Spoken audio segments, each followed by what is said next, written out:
wabarakatuh. Perkenalkan, nama saya Dian Petri Marsha dengan NIM F1141510669 dengan tema pengembangan karir guru BK di era digital.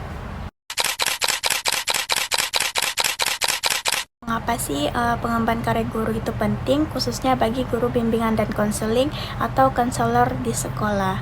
Nah, jadi pengembangan karir guru itu merupakan proses peningkatan kemampuan, kompetensi, dan profesionalitas guru secara berkelanjutan. Nah, jadi agar guru ini mampu mengikuti perkembangan pendidikan dan kebutuhan sesuai dengan era sekarang. Nah, bagi guru BK ini, pengembangan karir ini menjadi sangat penting karena guru BK ini tidak hanya bertugas untuk mengajar siswa-siswa yang ada di sekolah dan tidak hanya memberikan layanan konseling. Nah, tapi juga ia membantu agar perkembangan pribadi, sosial, belajar dan karir siswa itu agar sesuai dengan kemampuan siswa tersebut. Nah, di era sekarang ini juga banyaknya permasalahan siswa yang semakin kompleks. Nah, banyak siswa yang mengalami masalah seperti kecanduan media sosial, kurangnya percaya diri, stres akademik, seperti ada bullying, dan juga konflik keluarga. Nah, sehingga kebingungan menentukan masa depan. Nah, oleh karena itu, guru BK ini dituntut memiliki kemampuan yang terus berkembang agar mampu memahami kondisi siswa sesuai perkembangan zaman. Nah, selain itu juga perkembangan teknologi digital ini juga mengubah cara siswa berinteraksi dan belajar. Nah, jadi guru BK perlu menguasai teknologi agar dapat memberikan layanan konseling yang lebih menarik dan efektif. Misalnya melalui media digital. Nah, aplikasi konseling atau layanan konsultasi daring. Nah, jadi jika guru BK ini tidak mengembangkan kompetensinya, maka layanan yang diberikan itu bisa saja tertinggal dan kurang sesuai dengan kebutuhan siswa saat ini. Nah, pengembangan karir juga pentingnya untuk meningkatkan kualitas pelayanan di sekolah. Nah, jadi guru BK ini harus profesional, akan lebih mampu membantu siswa mengatasi masalah, meningkatkan motivasi belajar, dan merencanakan masa depan yang dengan baik. Nah, dampaknya juga tidak hanya dirasakan oleh siswa, tapi juga sekolah secara keseluruhan karena tercipta lingkungan belajar yang lebih sehat dan nyaman. Nah, ada juga 3 alasan. Yang pertama itu alasan regulasi atau tuntutan profesional. Pengembangan karir diperlukan karena telah menjadi bagian dari tuntutan profesi guru.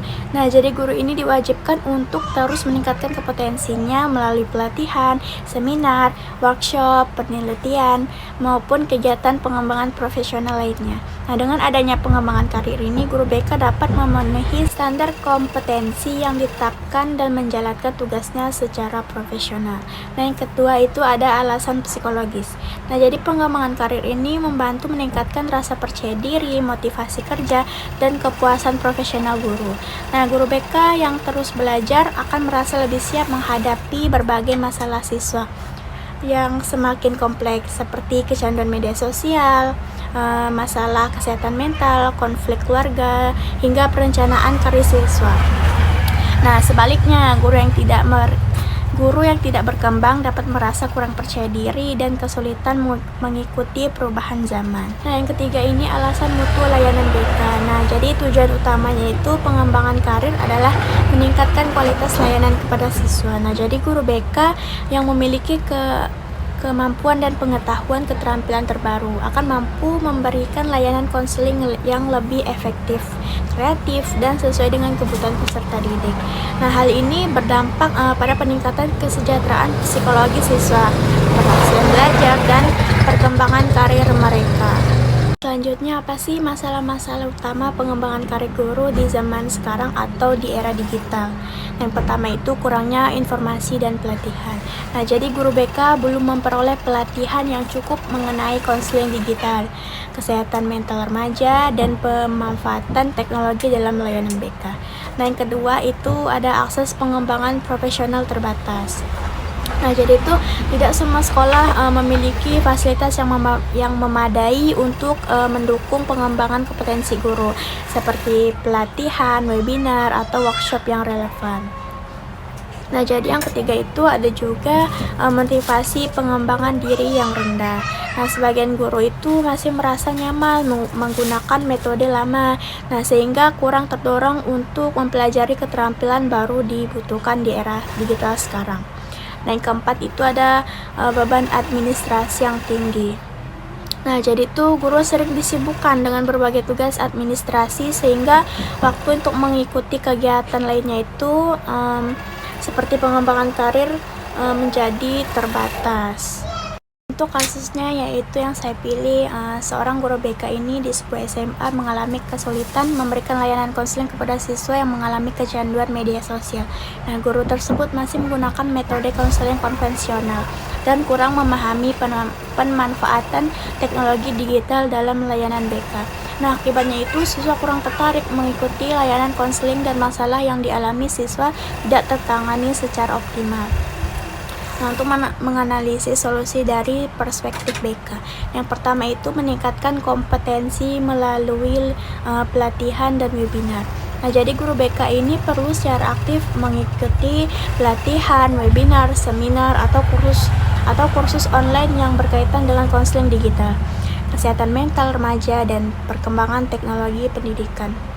Nah, dengan cara ini guru dapat memperoleh wawasan yang keterampilan baru yang relevan dengan kebutuhan siswa saat ini. Manfaatnya itu kompetensi guru meningkat dan layanan konseling menjadi lebih efektif. Yang kedua itu memanfaatkan teknologi dalam layanan BK. Nah, guru BK ini dapat menggunakan media digital seperti Google Form atau konsultasi awal. Nah, media sosial sebagai sarana edukasi atau platform komunikasi daring untuk layanan konseling. Nah, pemanfaatnya itu teknologi membuat layanan BK ini lebih dekat dari karakteristik generasi saat ini yang akrab dengan dunia digital.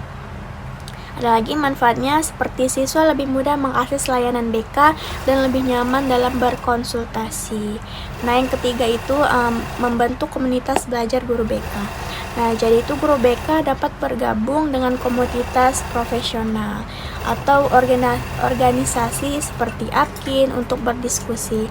Nah, berbagai pengalaman dan memperoleh informasi terbaru mengenai layanan BK. Nah, komunitas ini juga dapat menjadi tempat saling mendukung dalam mengembangkan kompetensi profesional. Nah, manfaatnya itu guru memperoleh jaringan profesional dan akses informasi yang lebih luas. Nah, ini kebijakannya dari Permendikbud nomor 111 tahun 2014 tentang bimbingan dan konseling.